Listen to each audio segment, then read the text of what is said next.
हर हर महादेव। श्री नमस्तुभ्यं मित्रों में दोस्तों, आज आप सभी का मेरे चैनल श्याम सदाशिव में फिर स्वागत करता हूं। आशा करता हूं आप सभी शुभ भक्त स्वस्थ और फिट होंगे। चलिए माताओं बहनों, आज मैं आप सभी शुभ भक्तों के लिए एक विशेष रहस्यमयी कथा लेकर के आया हूं, जानकारी लेकर के आया हूं। मान लीजिए 99% सनातनियों को यह जानकारी नहीं होगी कि हनुमान जी महाराज के ये 10 रहस्य कौन से हैं। ये कौन से 10 रहस्य हैं, आप सभी लोगों को, बहुत कम लोगों को ये ज्ञात होगा। तो चलिए मित्रों, आज मैं आप सभी शिव भक्तों माताओं बहनों के लिए हनुमान जी के 10 अद्भुत रहस्य, मिस्ट्री 10 अद्भुत रहस्य लेकर के आया हूं। तो चलिए मित्रों, इन रहस्यों को अंत तक श्रवण करिए और संपूर्ण रूप से जानकारी हासिल करिए। तो चलिए मित्रों, जानते हैं रहस्यों के विषय में। संकट मोचन हनुमान जी को कौन नहीं जानता। भक्तों के हर कष्ट बस नाम लेने मात्र से ही प्रभु सारी परेशानियां, सारे दुख तकलीफ जीव के हर लेते हैं। राम भक्त महाबली हनुमान जी महाराज बड़े ही आज बड़े ही दयालु हैं, जो कि हर मनुष्य के हर कष्ट को हमेशा के लिए दूर कर देते हैं। तो चलिए मित्रों, आज मैं आपको ऐसी बातें बताने जा रहा हूं जो शायद ही कोई जानता हो।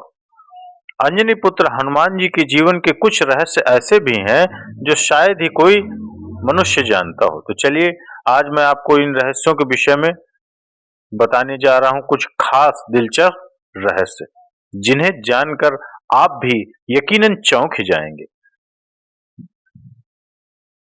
ये तो सभी लोग जानते हैं मित्रों कि भगवान शंकर के रुद्र रूप हैं हनुमान जी। ये आप सभी जानते हैं। उनके एक अंश अवतार है, रुद्र अवतार है, वो भी 11वां रुद्र अवतार। और वही आपको ये बात नहीं पता होगी कि वह अपने माता के श्राप को मानने के लिए ही पैदा हुए थे। माता अंजनी को एक श्राप मिला था, जिसमें वर्णन था कि माता अंजनी किसी भी पुत्र को या पुत्री को जन्म नहीं दे पाएंगी। लेकिन माता अंजनी ने भक्ति करके भगवान शिवशंकर की भक्ति करके, घोर तपस्या करके भगवान शिवशंकर को प्रसन्न किया, जिसके फलस्वरूप 11वें रुद्र के अवतार के रूप में भगवान शंकर ने माता अंजनी की कोख से जन्म लिया। दोस्तों, भगवान की लंबी उम्र के लिए सीता माता अपने मांग में सिंदूर लगाती थी। ये बात जब हनुमान जी को पता चली तो उन्होंने पूरे शरीर पर सिंदूर ही लगा दिया। तभी से बजरंगबली को सिंदूर चढ़ाने की परंपरा है। ये सिर्फ और सिर्फ अपने प्रभु की लंबी, श्री राम के लिए किया था, लंबी आयु के लिए। अब जानते हैं कि आखिर हनुमान जी का नाम हनुमान कैसे पड़ा। दोस्तों, अपने थोड़ी के आकार की वजह से इनका नाम हनुमान पड़ा। संस्कृत में हनुमान का मतलब होता है बिगड़ी हुई ठोड़ी, और बचपन में ही हनुमान के नाम से वो विख्यात हो गए। दोस्तों, क्या आपको पता है कि ब्रह्मचारी होने के बावजूद हनुमान जी की कोई संतान भी थी? हनुमान जी पिता भी है। जी हाँ, राम भक्त हनुमान को सभी ब्रह्मचारी के रूप में जानते हैं, लेकिन बहुत कम लोग जानते हैं कि उनका एक बेटा भी था। और वह कब हुआ? जब हनुमान जी लंका की तरफ जा रहे थे, तब उनसे उसी समय एक राक्षस के साथ युद्ध हुआ। उस दौरान जब वो लड़ते लड़ते थोड़ा थके तो उनके शरीर से पसीना निकला। उस पसीने की बूंद एक मगरमच्छ ने निगल ली, जिसके बाद उनके पुत्र का जन्म हुआ, जिसका नाम था मकरध्वज। दोस्तों, क्या आपको पता है कि एक क्षण ऐसा भी आया था जब प्रभु श्री राम ने हनुमान जी को मौत की सजा दी थी, लेकिन वो बचे कैसे आखिरकार? एक बार भगवान राम के गुरु विश्वामित्र ने किसी कारणवश हनुमान जी से गुस्सा हो गए। उन्होंने प्रभु राम जी को हनुमान जी को मौत की सजा देने के लिए कहा।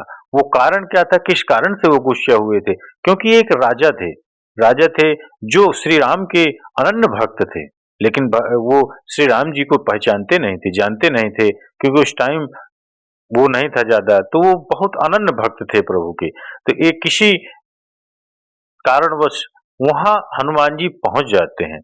जब वहां पहुंच जाते हैं तो उनसे उनकी भेंट होती है।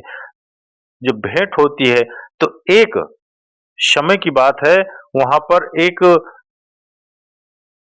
एक देवी जाती हैं जो कि भ्रमित करती हैं, माया जिसको कहते हैं। माया कहती है हनुमान, मैं तुमको भ्रमित कर दूंगी। हनुमान जी कहते हैं मुझको कोई भ्रमित नहीं कर पाएगा। तो वो जाते हैं, तो जब माया जाती है तो माया भ्रम पैदा कर देती है उस राजा को, जो राजा भगवान का भक्त था। वो माया के चलते उसको मारने के लिए दौड़ता है, और दौड़ते दौड़ते वो एक ऋषि के, जो ऋषि तपस्या कर रहे होते हैं, उनके पास पहुंच जाते हैं, जो कि वो विश्वामित्र होते हैं।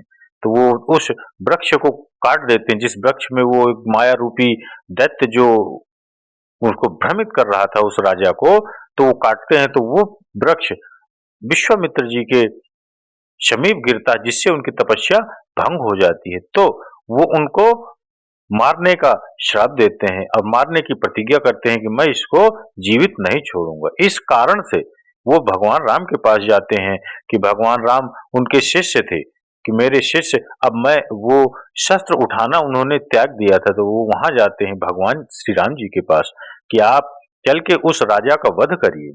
तब राजा परेशान हो जाता है कि मेरे इष्ट ही मेरा वध करेंगे, जिसकी मैं आराधना करता हूँ, जिसको मैं जप तप करता हूँ, वो ही मेरा वध करेंगे। वो बड़ा दुखी होता है। तभी वहां नारद जी पहुंच जाते हैं, और नारद जी पहुंच करके उससे, नारद जी से वो सारी वृत्तांत बताता है राजा। तो राजा का जब सारा हाल नारद जी सुनते हैं, तो नारद जी कहते हैं इस पृथ्वी, इस धरा पर सिर्फ एक ही व्यक्ति है जिसके कारण तुम्हारी मृत्यु नहीं होगी, वो तुमको बचा लेंगे। पूछते हैं कौन से? कहें माता अंजना के पास चले जाओ, तुम उनसे रक्षा की भीख मांगो, गुहार मांगो, तो वो तुमको अवश्य संरक्षित करेंगी। ऐसा ही होता है। वो राजा माता अंजना के पास चला जाता है, तो माता अंजना उस राजा को वचन दे देती हैं कि मैं तुम्हारी रक्षा करूंगी, मेरा पुत्र तुम्हारी रक्षा करेगा, और मेरे पुत्र के रहते तुमको कोई मार नहीं पाएगा। तो ये कथा ऐसी है। इस कारण से भगवान राम उस राजा को मारते हैं, लेकिन उस वचन के कारण, क्योंकि उन्होंने वचन दिया हुआ था, माँ का वचन भी पालन करना था, और यहाँ अपने प्रभु, अपने इष्ट का भी मान रखना था, इसलिए हनुमान जी स्वयं उसके सामने खड़े हो गए कि पहले मैं मृत्यु को प्राप्त होऊंगा, इसके बाद ये जो मेरी माँ ने जिसको वचन दिया है वो मृत्यु को प्राप्त होगा। लेकिन शक्ति देखिए, राम बड़े कि भगवान राम का नाम, यहाँ पर ये भी कथा आती है।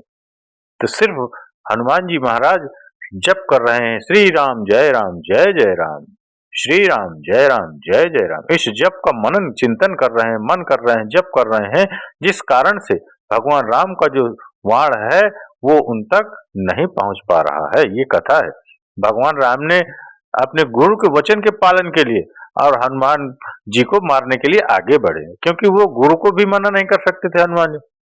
लेकिन सजा के दौरान हनुमान जी जप कर रहे थे, तप कर रहे थे, इस वजह से जितने भी वार थे, जितने भी अस्त्र शस्त्र थे, वह कुछ भी नहीं कर पाए, हनुमान जी का कुछ नहीं बिगाड़ पाए, और सारे के सारे अस्त्र शस्त्र विफल हो गए।